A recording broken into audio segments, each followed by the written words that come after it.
Consistency doesn't guarantee that you'll be successful, but not being consistent will guarantee that you won't reach success.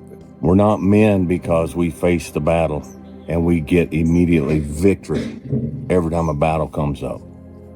We're men because we face the battle and we stay in the battle when we feel like we're losing and we feel like we're getting beat up. But we stay in there and we keep fighting and we plant our feet and we say, until death do I part. This is me and I will fight this battle, regardless of what the battle is. An easy productivity hack: instead of spending time getting in the mood to work, just start working. Confront the work. People think they need perfect conditions to start, when in reality, starting is the perfect condition. Work like hell. I mean, you just have to put in, 80 to 100 hour weeks every week. Your laziness is something that has to do with you. You're not connected to something deep enough. You don't feel the necessity. You don't feel the devil at your heels. You don't feel the fact that you could very well die tomorrow that will impel you to get something done. There's no necessity behind it. If other people are putting in 40-hour work weeks and you're putting in 100-hour work weeks, then even if you're doing the same thing, you know that in 1 year you will achieve what they achieve. You will achieve in 4 months what it takes them a year to achieve. And the human animal, the way we were created, is when we feel pressure, we feel the necessity to get things done. We can move mountains, and we have plenty of examples of that in history. But when that pressure, almost like a barometric pressure, releases, and we don't feel the need to get something done, we can become incredibly lazy because there's no necessity. So you have to create necessity in your life. You have to create the need to get things done. But we need goals. We need models. We need heroes.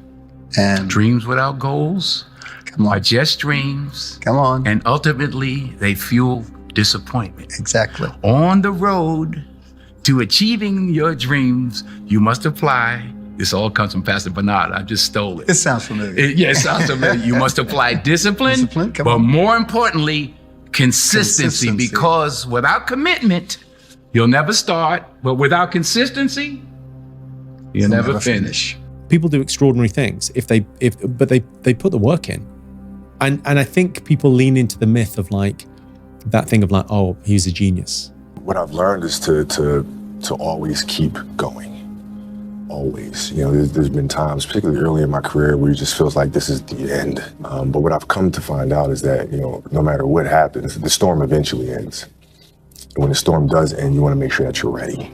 And so I've really learned to put one foot in front of the other, good, bad, or indifferent, because eventually that storm passes. That 10,000 hours thing isn't wrong. It's just that's the minimum. What could you stand to do for 10,000 hours that won't feel like drudgery? What could you stand to do now for the next 10 years of your life that won't feel like, this again?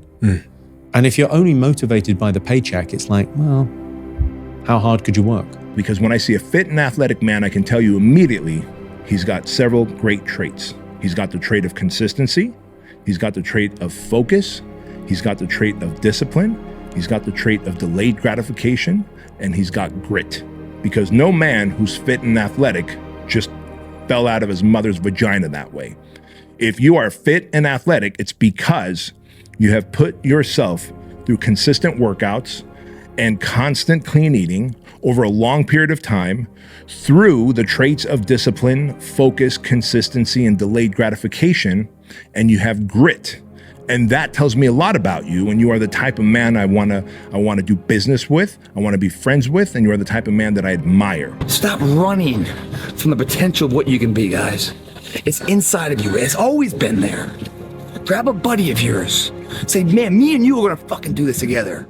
And you're gonna be on my ass if I start slacking. I'm gonna be on your ass if I start slacking. And I'll never accept mediocre again.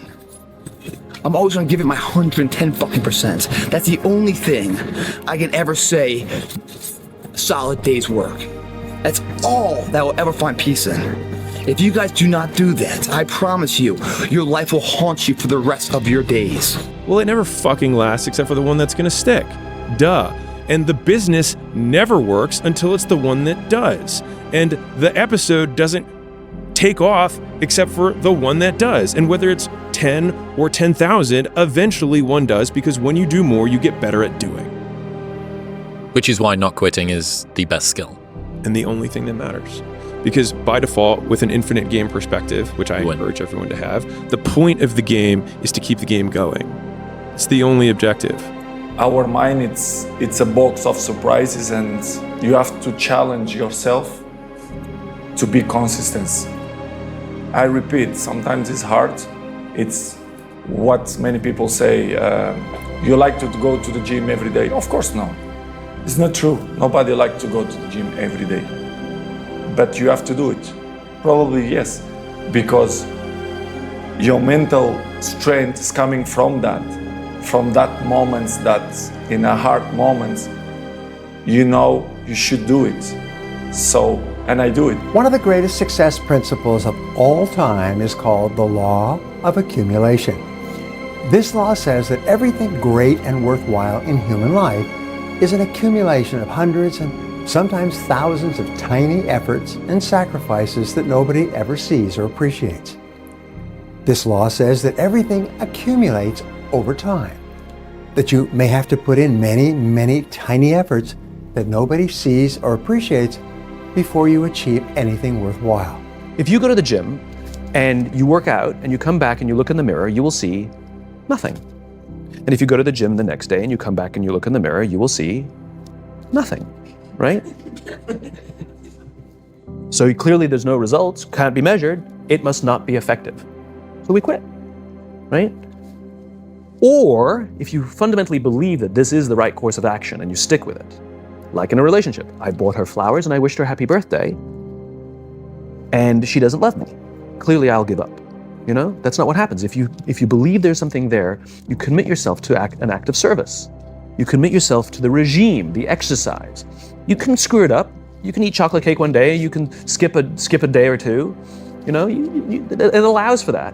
But if you stick with it consistently, I'm not exactly sure what day, but I know you'll start getting into shape. I know it. The goal isn't to have the perfect daily routine tomorrow. The goal is to still be winning your daily routine in 50 years' time. If you expand your time horizon sufficiently, you will realize that very, very tiny steps can compound. Look at the graph of mine or your followers on Spotify, especially mine, right? Because I was doing my show for so long and it's just nothing, everything. Well, why? Well, it's because it's latent leverage. It takes so many layers of paint to get there. So yes, the first step has to be incredibly small. Do that, make it so small that you can't say no to it. And then what's next? And then what's next?